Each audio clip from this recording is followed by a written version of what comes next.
Assassin's Creed Brotherhood, the second installment of the Ezio Trilogy and the third Assassin's Creed game ever released. Before we get into the story with two of our favourite protagonists in Desmond Miles and Ezio Auditore, we have 51 trophies to collect, including the Platinum. 13 come directly from the story, 2 are missable and must be completed before Sequence 8, 6 are collectible and 29 are miscellaneous. Let's get into it.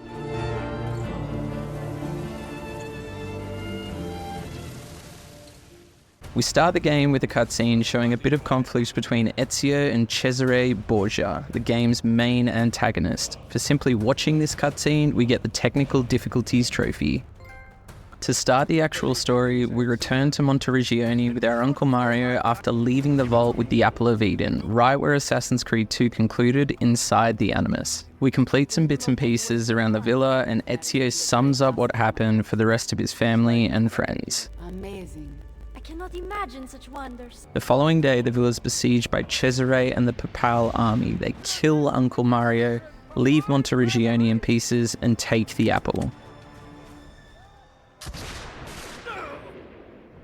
Ezio escapes with his mother and sister Claudia once again. After ensuring their safety while being battered and bruised, he sets off for Rome, the center of Templar power in Italy. At this point, we get the Battle Wounds trophy for completing DNA Sequence 1.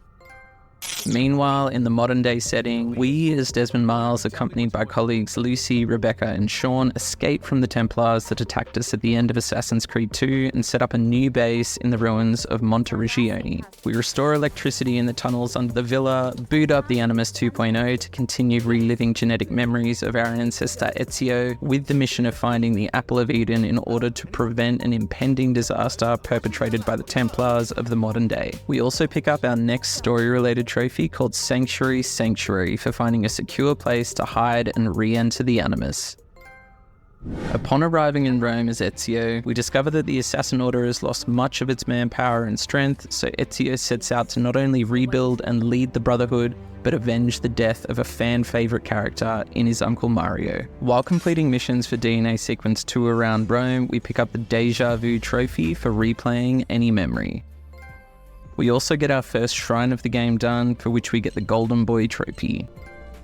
As we finish Sequence 2, after chatting about potential allies with Machiavelli, we get the Perfect Recall trophy for completing any sequence with full synchronization excluding Part 1, as well as the Roman Ruins trophy for completing Sequence 2.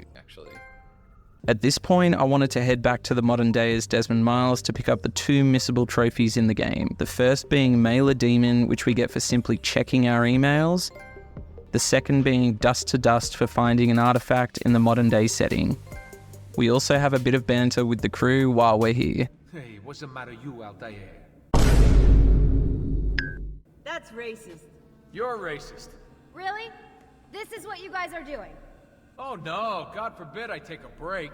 I've only spent the past 3 fucking weeks inside that machine. What was No, that? you're What did right. he just Let's all say? just That was screw like something around out of while like we're all Scarface or the Hey, like this isn't Goodfellas easy, you or know. something. After some good chat that had me in stitches, it was time to get back in as Ezio. While working our way through Sequence 3 of the story, we pick up our second Shrine of Romulus to get the Undertaker 2.0 trophy, as well as home improvement for renovating 5 buildings. We also make a fantastic investment that had me taking notes. Did we just renovate a brothel? Is that what just happened? Welcome to the Rosa in Fiore. As you can see, the most popular brothel in Roma. My money went well invested. Here, I keep a list of the skills Ezio, taught to my it's girls. a great investment, my dude. You're not That's a teaching them great much. investment. Think you could do better? 2,500 florins Nessun to problema. renovate the brothel. Ezio. My man. The Borgia make it difficult for Claudia. By the end of Sequence 3, we've gained some valuable insight on Cesare Borgia, as well as where he's hiding the Apple of Eden. We learn a bit more about investment opportunities around Rome, and for finishing this part of the story off, we get the Fixer Upper trophy. Next, we pick up an easy miscellaneous trophy called Your Wish is Granted for throwing money in a well. A big part of this game is being able to recruit assassins into the Brotherhood. You're able to send them on missions so that they gain XP to level up, which also brings in money for us. Not to mention the fact that you can use them in combat. For recruiting our first 3 assassins, we get the Brotherhood trophy. To follow this, we complete our third Romulus shrine below the Colosseum to get the Gladiator trophy. Now it was time to tackle the first part of the Da Vinci Disappearance questline. Over the course of the game, we'll destroy different inventions of Leonardo's that he's been forced to make for the Borgia army. For destroying the machine gun, we get the trophy called Bang. Let's go.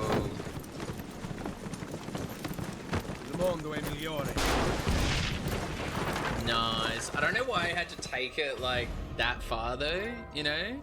We follow this up by continuing to cripple the Borgia's hold in the capital, sabotaging Cesare's resources and assassinating key people close to him. For doing this, we get another story-related trophy for completing DNA Sequence 4.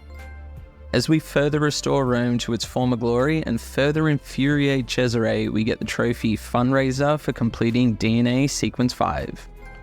Next, we tackle the second machine of Leonardo's. For destroying the naval cannon, we get the trophy called Splash. Perdonatemi, Leonardo. Trophy, splash. Nice. Very nice. Loose cannon, full sync completed. Add it to the tally, to the collection. Let's go. Part of loosening the hold the Borgia family has over Rome involves burning down these Borgia towers throughout the game. Doing so has allowed us to continue buying and renovating different shops and buildings. For destroying our final tower, we get the Tower Offense trophy. We follow that up with 2 more shrines of Romulus, the first being the shrine in Palazzo Laterano, for which we get the trophy One Man Wrecking Crew. The second being the shrine in the Cloaca Maxima, for which we get the trophy Plumber. Through Sequence 6, we help Bartholomew defend his fortress, impersonate some French soldiers, and rescue our dear friend's wife. For taking out the Baron who was threatening said spouse, we complete the mission as well as DNA Sequence 6, which rewards us with the trophy Forget Paris. Sequence 7 involves running a few errands for La Volpe with the Thieves Guild, tailing a bloke that's fairly high up in the Borgia ranks and eventually assassinating him during a play in the Colosseum, as well as saving this guy named Pietro. To finish the sequence, our sister Claudia is initiated into the Creed as an assassin with this really cool cutscene. The wisdom of our creed is revealed through these words. We work in the dark to serve the light. We are assassins. Claudia, we here dedicate our lives to protecting the freedom of humanity. Mario, our father, and our brother once stood around this fire, fighting off the darkness. Now, I offer the choice to you. Join us. To follow on from that intense cutscene, we get our final shrine completed in the Basilica di San Pietro, for which we get the Amen trophy. With the shrines completed, it was now time to go and get our hands on the goated armor in this game. You can make your own mind up whether you think it's cool or not. Personally, I loved it. Let's get that drip. What's it looking like? Okay, don't mind it. Don't mind it. Not too shabby. On our way to the next quest in the Da Vinci Disappearance storyline, we get the Going Up trophy for killing a guard with a bag that drops from a lift. Leonardo's next machine that we had to destroy was a bomber, and for doing just that, we get the trophy called Boom. We follow that up with arguably one of the most infamous machines in the game, the tank. Destroying this thing after battling other tanks was a nightmare, primarily because we couldn't get hit while doing it in order to get full synchronization for this mission, which we need to do in order to get a trophy later on. This is how it went. Can't hear me. Can't hear me. Oh, you can hear me. You can hear me. Oh, it's all timing. Oh, I missed him. That was the last one. I missed him. Stop. Oh, this is too intense. I'm waiting. I'm literally waiting. Like, you're gonna go that way. You can't hit me from there. You're not able to. And we wait there. And then you come back. Gotcha.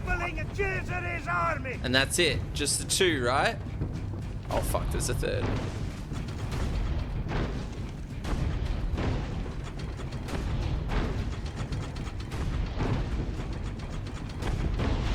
Nice. Is that it? Is that it? Is that it? Oh, is that it?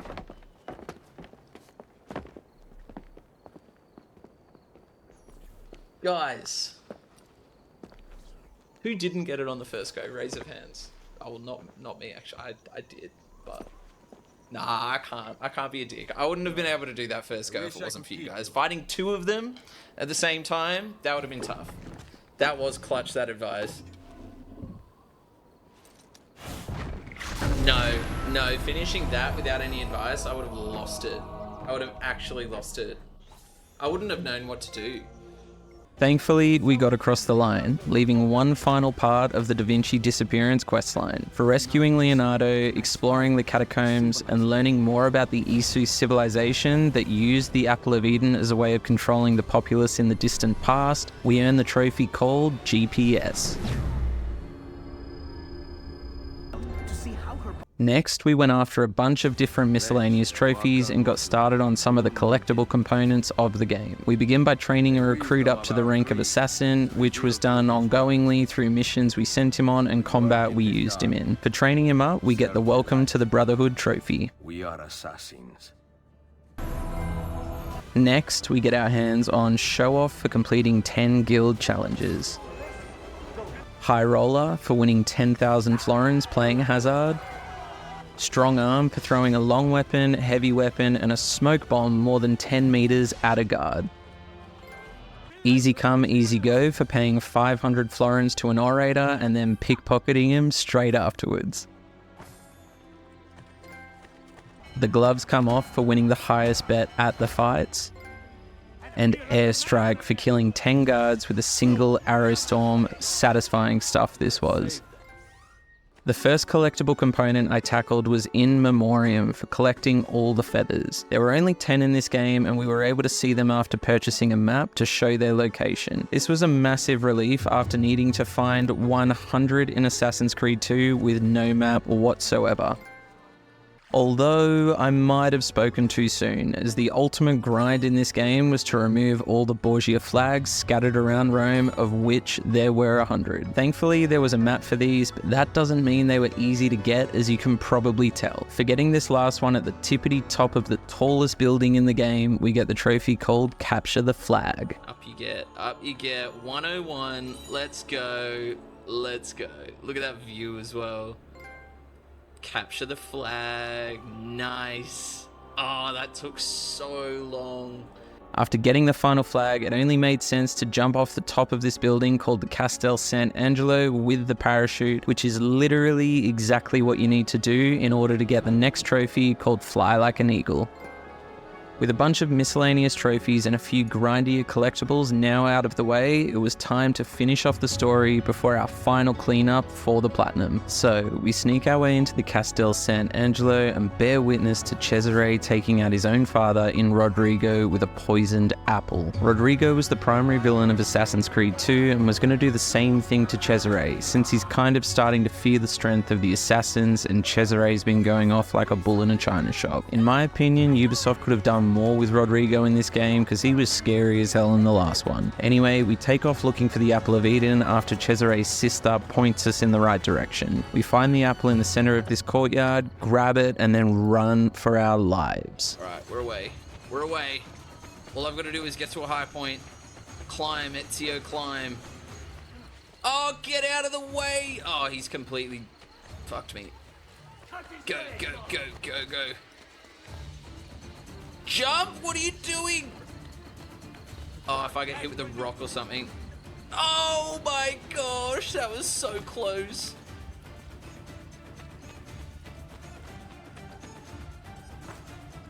Run, boy. Run, boy.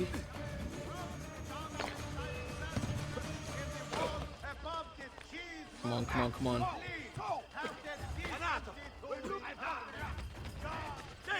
Nah, not you. You're not that guy.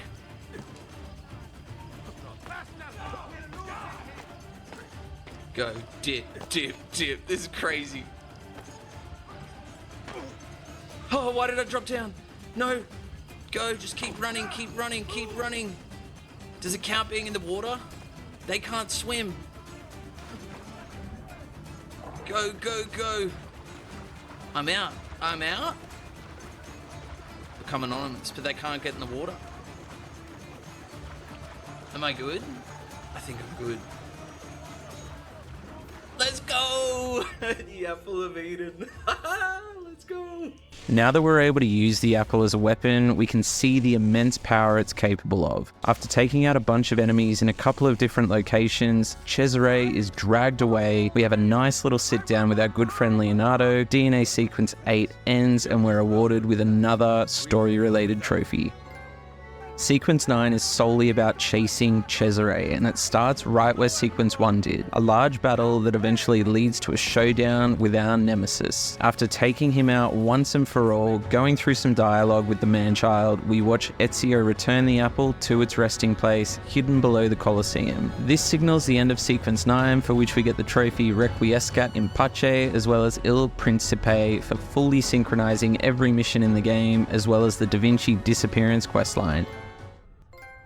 Our final story-related mission is in the modern day with Desmond. Now that we know where Ezio hid the apple, it was time to go out and get our hands on it before the Templars do, in order to stop the impending disaster facing the world should our foes succeed. We make our way through the now largely crumbled Colosseum and find a massive cathedral-like space. Whoa, stop it. Oh, here we go. It's like Ninja Warriors come out to play.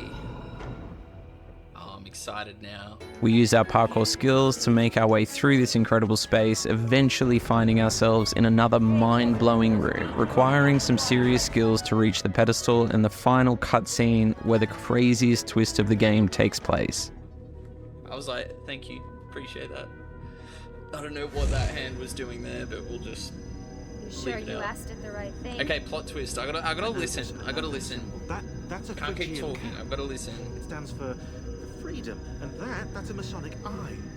Now those two come Like together in Masons. only one place. What's happening? I can't move. Your DNA communes with the apple. You have activated it. Let me go.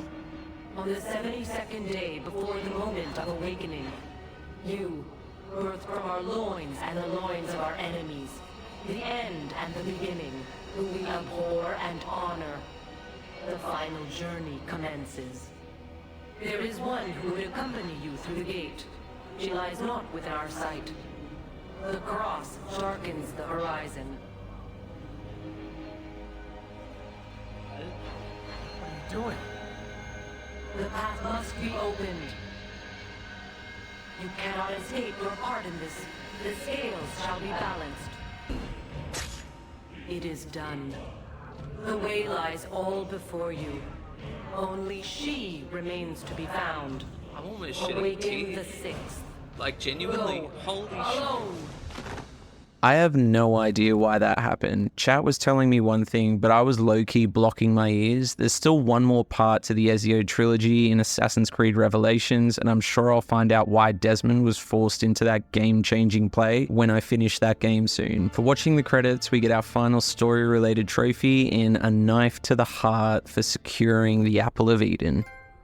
With the story out of the way, we're on the home stretch. 6 miscellaneous trophies and 1 collectible trophy to go before we get our hands on that shiny platinum. For killing a guy with a broom, we get the spring cleaning trophy. For stealing 5 horses from their riders while remaining on horseback, we get the Grand Theft Dressage trophy. For earning 3 gold medals in the Animus training program, we get the Perfectionist trophy. Double assassinating from a parachute gives us the Special Delivery trophy. For performing an execution streak of 10 kills, we get the Serial Killer trophy. For this one, I went back to Memory 6 in DNA Sequence 2, as I thought about it for a bit and realized this was the easiest spot to get it done. It took me a couple of goes, but man, it was a good feeling when that trophy popped.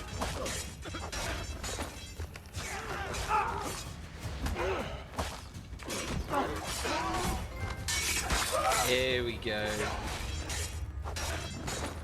Aced it. Awesome. Serial killer. Let's go. Next came the clowning around trophy for beating up 5 thirsty Harlequins. This was a bit buggy for me on the PS4, and after googling it I realized I wasn't the only one. It took a bit of time for the Harlequins to load in where they should be, so don't stress if you're trying to get this one done. Once they were there though, it was a piece of cake. Yay, that should be it. Trophy, 5 of 5. For our final trophy of the game before the platinum, we needed to locate and solve 10 of Subject 16's glyphs dotted around Rome. If you've watched the Assassin's Creed 2 video I posted last week, you'd know all about these, so I won't go into too much detail. If you haven't seen it, be sure to check it out. Here's the moment where we solved the final puzzle, earning us our final collectible trophy as well as that platinum. Is that it? Is that it? Is that the platinum? I think so. Subject 16, done. Trophy earned. Julius Caesar, platinum accomplished. Let's go. Thank you so much for watching. If you've made it this far, you must have enjoyed the video, so do me a favor, hit that like button, sub if you haven't already, and leave a comment down below. I'm pretty new to this, so any feedback, good or bad, is more than welcome. Next week's video will be on Far Cry 3. In the meantime, I hope you're well, I hope you're safe, I hope to see you again soon. Cheers.